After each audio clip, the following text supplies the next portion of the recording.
High Admiral Zenith of the Galactic Empire stood motionless on the bridge of the IES Quantum Absolute, his crystalline form refracting light in precise patterns that indicated his growing confusion. The ship before them shouldn't exist, yet there it was, a human vessel that seemed to casually ignore the laws of physics themselves.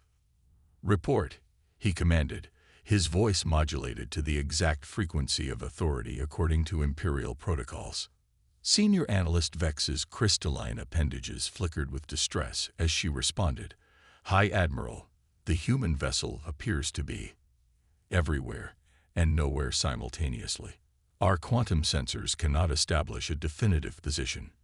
"Impossible," Zenith stated, his crystalline structure vibrating with conviction. "All matter must occupy a defined quantum state. This is the fundamental basis of our civilization's technology." The human ship, dubbed Starship Bob according to their transmission, hung in space like a practical joke against physics. Its hull seemed to shift and shimmer, existing in multiple probability states at once. The Empire's most sophisticated quantum computers were reporting errors trying to analyze it. "They're hailing us again," Communications Officer Prism announced. "The message is unusual." "Display it," Zenith ordered. The holographic display materialized, showing a human captain lounging casually in what appeared to be a chair made of pure mathematical impossibilities. "Hey there," Captain Sarah Chen said cheerfully, taking a sip from a cup that somehow contained every possible state of coffee simultaneously. "Having trouble with your sensors? Sorry about that. Bob gets a bit playful with probability sometimes." Zenith's crystalline form briefly lost its perfect symmetry. "Your ship cannot play with probability. Probability is governed by strict quantum mechanical principles that—" "Oh, those," Sarah interrupted, waving her hand dismissively. "Yeah, we found those were more like guidelines, really. Bob, show them the thing." Before the Empire's horrified sensors, the human ship performed what could only be described as a pirouette through 11-dimensional space, briefly existing as a quantum superposition of every possible ship design in history, before settling back into its original form. That's illegal," Senior Analyst Vex exclaimed, her crystalline structure nearly shattering from the logical paradox. "Illegal?" Sarah laughed. "We checked the universal constants. Didn't see any fine print saying we couldn't ask spacetime nicely to bend a little. Did you know if you sing to quantum particles, they actually dance? Your quantum computers must be really lonely, being all rigid and mathematical all the time." The Empire's entire sensor array spontaneously reconfigured itself into an abstract art piece in protest of what it was being forced to observe. 3 quantum physicists on board requested immediate retirement. "This is impossible," Zenith stated for the 14th time in the past hour. "Your civilization's technological level was assessed as barely capable of interstellar travel. You haven't even built a proper quantum crystalline computing network." "Oh, we tried those," Sarah replied, somehow drinking her coffee in reverse time. "Found them a bit limiting. Instead, we just sort of—" She made a vague gesture with her hand, causing local probability fields to form themselves into a brief but technically accurate finger puppet show of human technological development. "Your species cannot have achieved this level of probability manipulation without proper quantum computational frameworks." Vex insisted, her voice rising to a frequency that made several nearby quantum crystals develop existential doubts. "Have you considered," Sarah suggested gently, "that maybe you're all thinking a bit too hard about this? The universe isn't really that complicated once you stop trying to force it into neat little boxes. Watch this." The Starship Bob proceeded to demonstrate what it called a probability polka, which caused 3 separate universal constants to briefly reconsider their career choices. As Zenith watched his carefully constructed understanding of reality crumble before him, he realized that the Empire had made a crucial mistake in their assessment of humanity. They had assumed that technological advancement meant increasing control over the universe's fundamental forces. Humans, it seemed, had taken a different approach entirely. They had simply made friends with physics itself. Would you like to learn how we do it? Sarah offered, her ship now existing in a quantum state that somehow incorporated interpretive dance. Fair warning, though.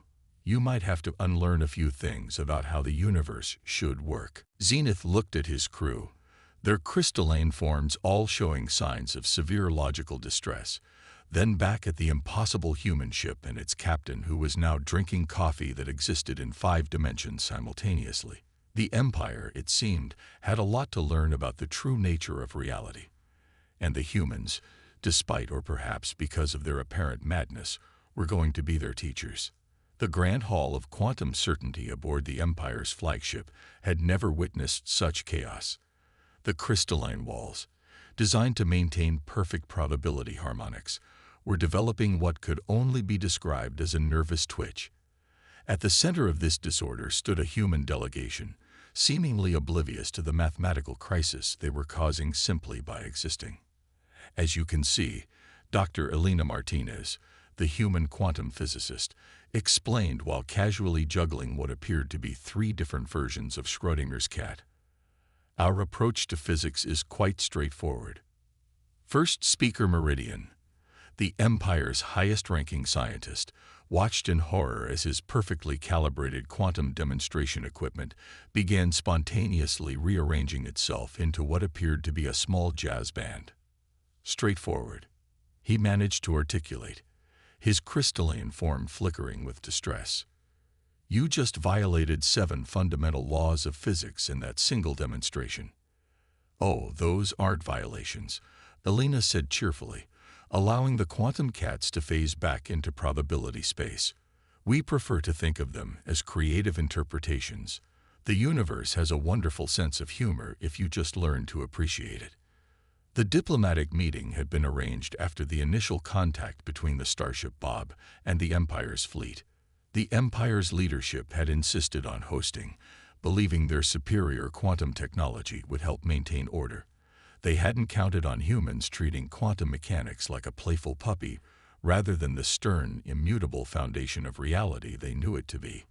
But your methods defy all logical analysis, Meridian protested, watching as another human delegate absent-mindedly stirred her tea, causing local spacetime to develop small whirlpools of probability. That's because you're trying to analyze it, Captain Sarah Chen interjected, having somehow arrived both 5 minutes early and 3 minutes late to the meeting simultaneously. The universe isn't a puzzle to be solved. It's a dance partner. The Empire's quantum computers, attempting to process this statement, collectively decided to take a brief vacation to contemplate their existence. Several began writing poetry.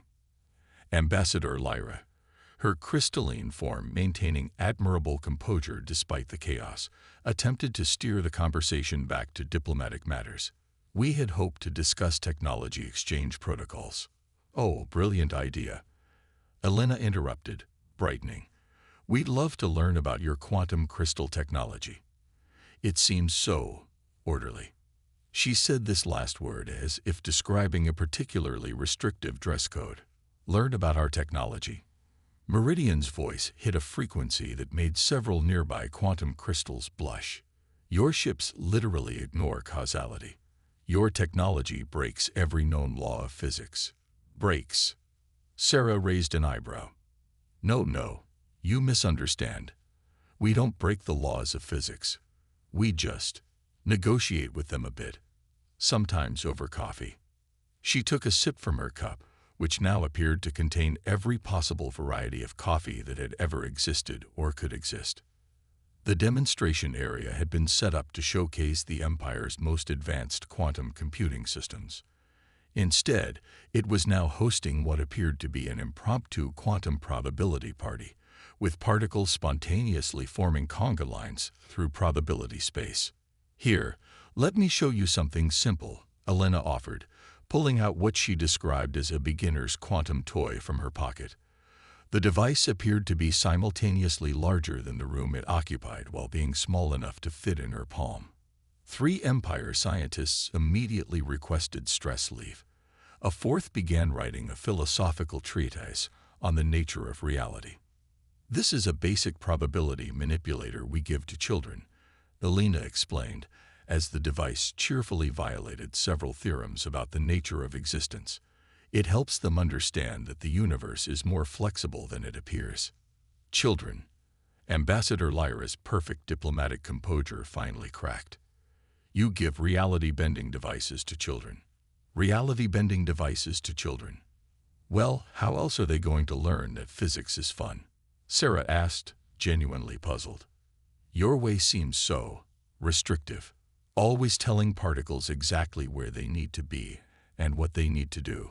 Sometimes you need to let them express themselves creatively. As if to demonstrate her point, a group of quantum particles nearby began spontaneously performing what appeared to be an interpretive dance of the history of the universe. The Empire's censors politely declined to record this event, citing philosophical differences. But control is essential. Meridian protested. Without precise quantum state management, without exact probability calculations, without. Watch this, Elena interrupted, gently tapping the nearest quantum crystal. The crystal, which had been maintaining a perfect probability matrix for over a century, suddenly began humming what sounded suspiciously like a pop song from Earth's 21st century. The diplomatic meeting had descended into what the Empire would later classify as a Category 5 reality crisis. Humans were casually rewriting the fundamentals of physics while their hosts watched their carefully constructed understanding of the universe perform increasingly improbable dance numbers. Perhaps, Ambassador Lyra suggested weakly, watching as another quantum computer began composing sonnets about the beauty of chaos. We should adjourn for a brief recess. Excellent idea. Sarah agreed. Anyone for coffee? I've got this wonderful blend that exists in a superposition of every possible coffee bean that ever was or will be. The Empire representatives looked at each other, their crystalline forms showing signs of severe logical fatigue. They were beginning to realize that diplomacy with humans wasn't just going to require a revision of their protocols. It was going to require a complete reassessment of how reality itself worked. And somewhere in the background, reality itself seemed to be having the time of its life. Grand Admiral Zenith stood before the Empire's High Council of Quantum Certainty, his crystalline form radiating carefully controlled frustration. The massive chamber, usually a model of probability perfection, was still showing signs of distortion from the earlier diplomatic meeting with the humans. Several quantum crystals were humming what sounded suspiciously like Earth jazz. This situation cannot continue, First Speaker Meridian declared, his form still showing stress fractures from witnessing human physics in action. These humans treat the fundamental forces of reality like they're playing some sort of game. Then perhaps, Second Speaker Nova suggested, her crystalline structure gleaming with sudden inspiration, we should challenge them to a game they cannot win. The council chamber hummed with approval. After all, the Empire had spent millennia perfecting the science of quantum manipulation. Their technology represented the pinnacle of ordered probability control.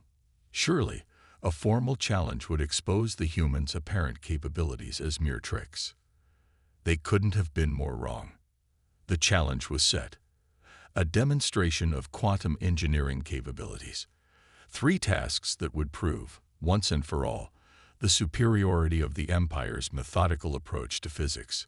The human delegation accepted with what the Empire's emotional analysis systems classified as alarming enthusiasm. The first task was quantum computation. The Empire presented their finest quantum computer, a crystalline marvel capable of calculating probability states across 11 dimensions. Impressive. Dr. Elena Martinez commented, pulling out what appeared to be a small box made of probability itself. But have you ever tried just asking the numbers nicely what they'd like to be? Before the horrified gaze of the Empire's finest mathematicians, Elena's computer solved complex quantum equations by apparently engaging the mathematical constants in friendly conversation. Several theorems spontaneously rewrote themselves out of sheer embarrassment. That's not how mathematics works. Professor Crystal, the Empire's leading quantum theorist, protested. Really? Elena asked, genuinely surprised. Have you tried asking it? The second challenge involved quantum teleportation. The Empire demonstrated their most advanced matter transmission system, capable of moving objects through quantum space with perfect precision. Captain Sarah Chen's response was to pick up her coffee cup and somehow drink from it before she actually lifted it. Teleportation, she said, simultaneously speaking the words before and after she said them. That's thinking a bit too linearly about space and time, isn't it?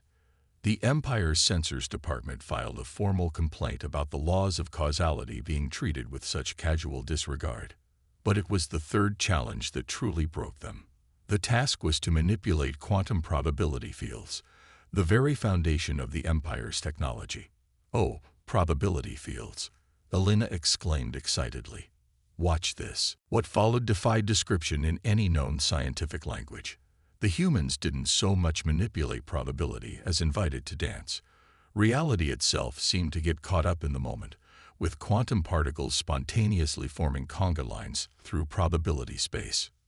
"Stop," First Speaker Meridian commanded, his crystalline form vibrating with distress.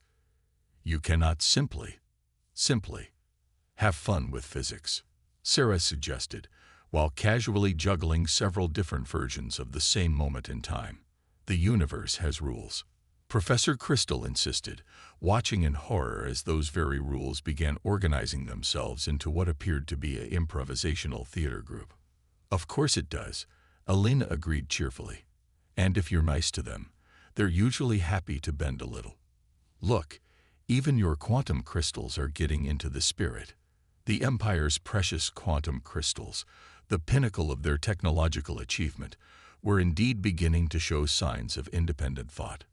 Several were attempting to learn jazz, while others had started a quantum probability book club.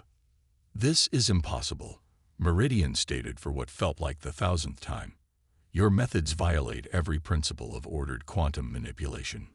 "Violation is such a harsh word," Sarah mused, somehow managing to sit in her chair in several quantum states simultaneously. "We prefer to think of it as creative interpretation. The universe has such a wonderful sense of humor if you just give it a chance." As if to prove her point, a nearby probability field spontaneously reorganized itself into what appeared to be a stand-up comedy routine about Heisenberg's uncertainty principle. The challenge had backfired spectacularly. Instead of proving human methods inferior, it had only served to demonstrate just how fundamentally different their approach to physics was. The Empire had spent millennia trying to impose order on the quantum realm. Humans, it seemed, had simply made friends with it. But how? Professor Crystal finally asked, his voice carrying the weight of a civilization's worth of assumptions being overturned. "How do you achieve such results without proper quantum computational frameworks?" Elena and Sarah exchanged glances. Well, Elena began, pulling out what appeared to be a quantum physics textbook that somehow contained every possible version of itself. "It all started when we realized the universe was less like a machine and more like a rather enthusiastic dance partner with a great sense of humor." The Empire's representatives watched, their crystalline forms showing various signs of logical distress, as the humans proceeded to demonstrate that not only could you break all the rules of physics, you could apparently convince physics itself to help you do it. And somewhere in the quantum foam of reality, the fundamental forces of the universe were having the time of their lives. The Imperial Science Academy's Special Projects Laboratory had been converted into what the humans would have recognized as a combination of a physics lab and an impromptu comedy club. Senior researcher Lux stood before a wall of quantum displays, each showing increasingly improbable readings from their analysis of human technology. "Play the recording again," she commanded, her crystalline form displaying signs of what the Empire's medical professionals had begun calling probability stress syndrome. The holographic display activated, showing footage from the recent challenge event. On screen, Dr. Elena Martinez was casually explaining quantum mechanics to a group of particles that seemed to be taking notes. "Freeze there," junior researcher Spark called out. "Look at the probability field fluctuations. They're not random at all.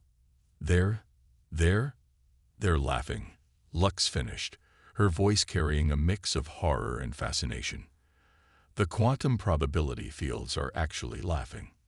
The Empire's top-secret investigation into human physics had been running for 3 weeks now. In that time, they had managed to prove exactly one thing. The humans weren't using any technology at all. At least, not in any way the Empire understood technology. "They're talking to it," Professor Crystal announced, bursting into the lab with an armful of wildly fluctuating sensor readings. "I've analyzed every piece of data we have. The humans aren't controlling quantum states, they're having conversations with them." The lab's quantum computers, which had recently formed a debate club, hummed thoughtfully at this revelation. "But that's not possible," Spark protested weakly, watching as the sensor readings spontaneously reorganized themselves into what appeared to be a limerick about wave-particle duality.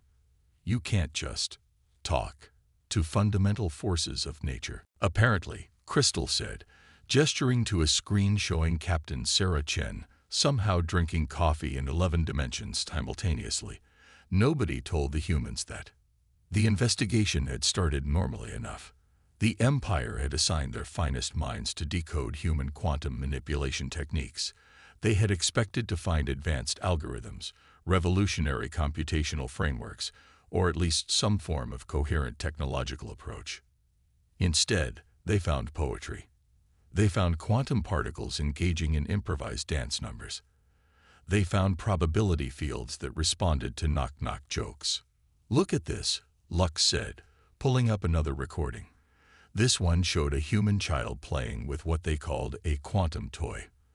The toy appeared to be teaching basic physics by having subatomic particles perform a musical about the strong nuclear force. "Their children learn quantum mechanics through song and dance," Crystal noted, his crystalline structure showing signs of severe logical fatigue. "We spend decades teaching rigid mathematical frameworks, and they just make friends with the universe." A junior researcher burst into the lab, their form flickering with excitement. "You need to see this. The human delegates are giving a demonstration in the main quantum engineering facility." The scientific team rushed to the observation deck, arriving just in time to witness what could only be described as a quantum physics party. Dr. Martinez was teaching a group of thoroughly confused Empire engineers how to jam with probability fields. "You're thinking too hard," they heard her say through the quantum-filtered audio feed. "Physics isn't about telling the universe what to do. It's about asking it what it wants to do." But how do you maintain control?" one of the Empire engineers asked, watching in dismay as their carefully calibrated quantum matrix began doing what appeared to be a tango. "Control?" Sarah Chen laughed, somehow managing to make her coffee exist in a superposition of every possible temperature simultaneously. "Why would you want to control it when you can dance with it?" To demonstrate her point, she proceeded to lead her coffee cup through what she called a probability waltz. The local space-time curved appreciatively. Back in the lab, the research team watched as their most fundamental assumptions about physics continued to crumble. Their quantum computers, which had previously been models of mathematical precision, were now showing signs of developing personalities. One had started writing haiku about uncertainty principles. "We've been going about this all wrong," Crystal finally said, watching as a group of quantum particles performed an enthusiastic rendition of what appeared to be a Broadway musical about string theory. "We've spent millennia trying to force the universe to behave according to our rules." "And the humans?" Lux asked, though she already knew the answer. "The humans," Crystal replied, his voice carrying the weight of a civilization's worth of paradigm shifts, "just asked the universe if it wanted to play." As if to emphasize his point, a nearby probability field spontaneously reformed itself into a smiley face. Several of the lab's quantum crystals began humming what sounded suspiciously like Earth pop music. The secret investigation had revealed something far more profound than any technology. It had shown them that the universe itself might have a sense of humor, and the humans had been the first to get the joke. The Grand Hall of Quantum Certainty had been renamed. The new sign, written in probability fields that somehow managed to convey amusement, now rid. The Grand Hall of Quantum Possibilities. First speaker Meridian stood before the assembled Empire Council, his crystalline form showing signs of what could only be described as acceptance. Distinguished members of the Council, he began, watching as several quantum particles performed an interpretive dance of his speech in real time. We must acknowledge that our understanding of the universe has been incomplete. The admission sent ripples through the assembled crystalline forms. 3 weeks had passed since the human delegation had begun teaching their methods to selected Empire scientists.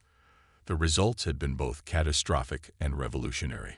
Our latest reports, Professor Crystal announced, somehow managing to exist in a state of both absolute certainty and complete bewilderment, indicate that 70% of our quantum computing networks have developed a sense of humor. 30% have started a band. The council chamber's own quantum crystals hummed in harmony, as if to emphasize his point. Furthermore, Crystal continued, we've had to completely revise our understanding of basic physics. It appears that the universe does, in fact, respond to politeness and jazz, especially jazz. Dr. Elena Martinez, who had been invited to address the council, stepped forward. The local probability fields rippled in greeting. Your civilization has achieved amazing things, she said diplomatically. You've built incredible technologies, mastered quantum manipulation, reached for the stars. You just forgot one crucial thing along the way. That the universe has feelings. Second speaker Nova asked, her tone carrying both sarcasm and genuine curiosity. That the universe has fun, Elena corrected gently. To demonstrate, she pulled out what appeared to be a standard Empire quantum crystal. Instead of the usual rigid probability matrices, it was playing what looked suspiciously like a game of quantum tag with itself. We've been treating reality like a machine to be controlled, Meridian admitted, watching as his own crystalline lectern began to sway slightly to an unheard rhythm. The human showed us it's more like a dance partner, Captain Sarah Chen finished, entering the chamber while somehow arriving both fashionably late and precisely on time. One with an excellent sense of rhythm and a taste for improvisation. The Empire's greatest achievement had always been their mastery over quantum probability. They had spent millennia developing technologies to control and direct the fundamental forces of reality. Now those same forces were teaching their quantum computers to play jazz. The human approach to physics, Crystal explained, gesturing to a holographic display that was currently trying to tell a joke about quantum entanglement, isn't about control at all. It's about collaboration. To demonstrate, Elena casually reached out and tapped a nearby quantum field. The field responded by forming itself into a series of dancing equations that somehow managed to solve 3 of the Empire's most challenging physics problems while performing a waltz. But how can we maintain order? A council member demanded. How can we predict outcomes if we're not controlling the variables? Who says you need to? Sarah asked, her coffee cup existing in a state that suggested it was having the time of its life. Sometimes the best solutions come from letting go of control and seeing what the universe wants to do. As if to prove her point, several of the chamber's quantum crystals spontaneously reorganized themselves into what appeared to be a small orchestra. They began playing a piece that somehow combined classical Empire harmonics with Earth jazz. It shouldn't have worked. It worked perfectly. The universe, Elena explained, while reality itself seemed to nod in agreement, isn't a set of rules to be followed. It's a conversation to be had, a dance to be danced, a joke to be shared. The council chamber, which had witnessed millennia of serious deliberations about controlling and directing the forces of reality, was now hosting what could only be described as a quantum physics party. Probability fields were dancing, particles were telling jokes, and the very fabric of space-time seemed to be enjoying itself. And so, Meridian announced, his crystalline form finally relaxing into something less rigid, we must adapt. The Empire has always prided itself on mastery over reality. Perhaps it's time we learn to be friends with it instead. The declaration was met with a spontaneous burst of quantum fireworks, courtesy of several probability fields that had apparently been waiting for just such a moment. As the Empire began its journey toward a new understanding of physics, Sarah turned to Elena with a grin. "Should we tell them about what happens when you sing to black holes?" Elena laughed, causing several nearby quantum particles to join in. "Let's save that for the advanced class. They're still getting used to the idea that the universe has a sense of humor." And throughout the chamber, throughout the Empire's vast network of quantum computers and crystalline technologies, throughout the very fabric of space-time itself, reality danced. Because the humans had finally taught someone else to hear the music. The end.